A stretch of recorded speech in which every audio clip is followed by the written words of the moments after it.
habar jecloy gala dagaalka habar yuunisoy gala dagaalka garxajisow gala dagaalka waa hadallada qaar ka mid ah odayaasha idoor mar walbana markii rag isfara saaro ayay soo fadhiisanayaan oo la kacayaan waxa weeye gala dagaalka iyo isaaqow soo kaca iyo waana lagu soo duulay markay nabadi jirtana kama faa'iideysanahayaane waxay sameynayaan dulmi iyo sidoo kale dil ay kula kacayaan dadka dariska la ah habar jeclo wax la gala dagaalka habar yoors wax la gala dagaalka saad yoors gala cid magaaladu farahay ka baxday waxay noqotay magaaladan in badan baanu nabadda ilaalinaynay gobolka ilaalinaynay dadka maatada ilaalinaynay ilaalin waaye waa maalin dagaal weerar bay soo qaadeen dadku walaanana waa dagaalamaynaa waa maalin isaaq weeye hal galo dagaal ha galo dagaal hawsinaada dagaal maalin ma aha mareer waa maalin isaaq habar jeclo wax la gala dagaalka habar yoors wax la gala dagaalka saad yoors gala cid walba gala dagaalka waxaan leenahay beesha lu bahantay hadday nabad diyaar u tahayna diyaar baanu hadday colaad diyaar u tahayna colaad diyaar hadday u tahayna diyaar baanu way iska celinayna waayahay odayaasha hadalkooda waan u soo noqon doonaa ee magaalada Laascaanood ee xarunta gobolka Sool caasimadda SSC Khaatumo waxaa ka socdo shir degdeg ah oo iskugu imaanayeen ama iskugu imaadeenba isimada dhaqanka ee deegaanada SSC Khaatumo jaamac garaad cali ayaana shirkaasi iclaamiyey in isimadu ay si degdeg ah iskugu imaadaan haddaba shirkaasi maxaa looga arinsanayaa qodobkeena labaad ayaan ku dul istaagi doonaa waxaan dhinaca kale eegi doonaa xogihii ugu dambeeyay ee ka soo kordhay xaaladaha ka taagan magaalada Ceergaabo ee xarunta gobolka Sanaag soo dhawaada muuqaalka like saar aragtidina noogu reeba qaybta commentiga aynu ku bilownay 24 saac ugu dambeeyay hadal haynta warbaahinta Soomaalida waxa uu haysata xaaladda ka taagan magaalada Ceergaabo dilal aad u tiro badan baa ka dhacay dhowr iyo 10 ayay marayaan dagaal foolka foola dhacay abaabul dagaal baa socda xaalad adag baa halkaas ka taagan waxyaabaha la yaab kale waxay tahay odayaasha dhaqanka iyo isimada waxa la rabaa inay ka taliyaan nabadda waana dadka mar walba la rabo inay xasaaradaha soo cusboonaada ama dawlad ka yimaada ama shacab ka yimaada ay dejiyaan loo baahan yahay laakiin arrimo ka duwan baa hadda ka taagan social media ka taagan oo ay ka mid tahay odayaasha beeraha isaaq oo dagaalkuba aad moodidba inuu ku cusub yahay oo xiisa qabaanba dhalinyarada la arki jiray meel markuu dagaal ka dhaco inay orod oo xabad ay maqlaan orod ku galaan iyagoo markaasi aan fahamsanayn dhibaatada kaga imaan karta iyo dagaal nooca uu yahay iyo waxa weeye xabadaasi inay dhibaateyn karto aan markaasi aan niyadda ku haynin laakiin odayaashii dhaqankaaba sidaas la mid ah noqdayba waliba haddaysan ka sii xag jirinba odayaasha aad maqlaysaan waa qaar ka mid ah beeraha idoor shirar bay kala qabsadeen goosgoos oo nin walba meeshuu joogay xogaha xagga shirarkay ku fiican yihiin iyo warbaahinta hadalkeeda bay soo wada fadhiisteen oo qolada hadda xagga xadaaradda markii la yiraahdo hadalka balaayay ku qabaan warbaahintay soo wada fadhiisteen waa qaar cala waa qaar dagaalka gal la yiraahdo waa qaar leeyahay waa nagu soo duulay dhulbaanta nagu soo duulay daarood baa nagu soo duulay qaar kitaab ku marayaan arkaysaa oo dhahaya mareexaan iyo majeerteen ayaa nagu soo duulay dadka nala dagaalamaya waa majeerteen iyo mareexaan Ceergaabo maxaa geeyay duleedka Ceergaabo iyo Sanaag majeerteen iyo mareexaan maxaa geeyay haddaysa tageen oo ayba u soo heliyeen walaalahooda hartiyeed miyay ku khaldan yihiin ilaa aduguba isaaq baa leedahay isaaq baa taaganto waxa leeyahay isaaq oo dagaalka gala odayaasha hadda aad maqlayseen isaaq oo dagaalka gala yaa loo kala xarin habar yunisay kaca habar jeclay kaca hebelow kaca waka leedahay maxaa iyaga ceeb ka dhigay oo tuka cambaar la ka dhigay haddayba lacala tageen waa arrimo horta aad iyo aad loola yaabo weeye odayaashii isaaqna waxayba u bateen fidma kiciyaal bay u bateen dad wanaagsanna waa ku jira oo dhammaantood ma wada xumo laakiin arrimaha hadda taagan social media inta ka hadlaysa waxay u badan yihiin inta fidmada kicinaysa taasi waa odayaasha iyo hadaladooda iyo waxa ka soo baxay xaaladda magaalada Ceergaabo haddii ay raacino marxaladii ugu adkayd bay magaalada ku jirtaa abaabul labada dhinacba ayaa socdo dilal badan baa dhacay oo waliba dulmi ah dad shacaba masaakiina magaalada ku ganacsanayay ayaa si ula kaca loo laayay ilaa inta magaalada Ceergaabo gudaheeda lagu dilay waa 7 qof ay kor u dhaafayaan oo waliba dhinaca dhulbaanta 7daba waa dhulbaanta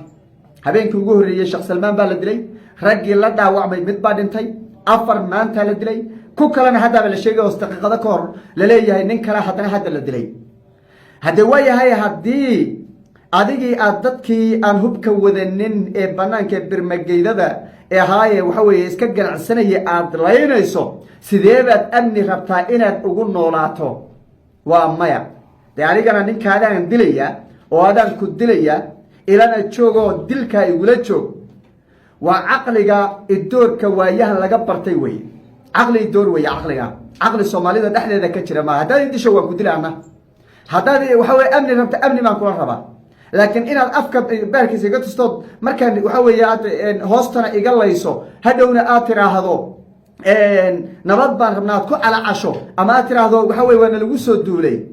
tii caqli rageed ma aha magaalada Ceergaabo marka caqligay doonayaan isaaq in lagu wada joogo waa caqligaana caqli shaqaynaya ma aha harti waa kaceen waxa weye abaabul bay wadaan diyaar garow bay muujiyeen dee meeshaana wixii laga filan karo waa dagaal foolka foola oo isaaq iyo harti ah wax kale ma jiro wax la yidhahdo la iskugu dowladeyn karana malaha nin walba maamul buu haystaa dee SSCna maamul bay haystaan oo ayagu weliba ka awood badan kuwana dee SNM bay haystaan oo waxa weye Somaliland bay haystaan Soomaa marka adigu iguma dowladeyn kartid maamulkeeda sanduulla ku joog waa ku dilaya ha hadl no ma soconayso magaalada Ceergaabo marka way ciiraysaa ciidan bay la ciiraysaa qaxba ka socdo reerka isaaq la dhahayay 24 saac ee ugu dambeeyay dad gureynta carruurta ku jiraan iyo alaabihi ay la baxayaan barta iyo burcaan bay u sii socdaan oo sii carruurta loola sii cararaya ciidamadii Muusabixi baa ku soo haray bandow bayna ku soo rogeen magaalada oo la yiri hadii la gaadhaba maqribka hadii la gaadho magaalada wax dhaqaaqi kara ma jiraan leeyay bandow baa lagu soo rogay ganacsiga dhan shalay ilaa maanta waa xidhan yahay xaaladii marka uu adkayd bay magaaladu ku jirtaa xaalkeeda magaalada Ceergaabo waa sida dhinacan isimada dhaqanka SSC Khaatumo wax go'aana waqti xaadirkan ayna la hadlayo daqiiqadaha soo socda inay soo saaraan waa macquul kama soo bixin shir degdeg ah jiray oo garajaamacu iskugu yeeray magaalada Laascaanood buu ka socdaa go'aana wali kama soo bixin waa macquul inta muuqaalkaydan aan ku jiro inayba go'aan soo saaraan oo warbaahinta lala wadaago laakiin haddoon inala hadlayo wax go'aana kama soo bixin shir baa magaalada Laascaanood ka socda looga arinsanayo xasaaradaasi cusub ee ka soo cusboonaatay magaalada Ceergaabo dagaalkaasi socday iyo sidoo kale dadkaasi shacabka ah ee la leynayo oo looga arinsanaya ka socda magaalada Laascaanood xagga maamulka SSC Khaatumo haddaynu eegno go'aankii xalay ka soo baxay ee ay ku cambaareeyeen dilalkii isdaba joogga ahaa ee ciidamada Muusabixi ay ka geysteen magaalada Ceergaabo iyo baaqi ay direen markii laga reebo wax go'aan oo kale oo ka soo baxay male ciidamadu Ceergaabo dusheeda ay ku sugan yihiin xaggaana waa maamulka SSC Khaatumo iyo go'aanada ka soo baxay haddii marka aynu u soo laabano dagaalkan iyo saansaantiisa iyo halka uu ku dambayn karo dagaalkan Ceergaabo wuu ka duwanaan doonaa horta Laascaanood dagaal waqti dheer qaata dhibaato badan reeba daba dheeraada dad badan ay ku dhintaan maati badan ay ku barakacdo ayuu noqon karaa haddaan hadda la gaarin oo xal aan loo helin oo sida hadda ay ku wadaan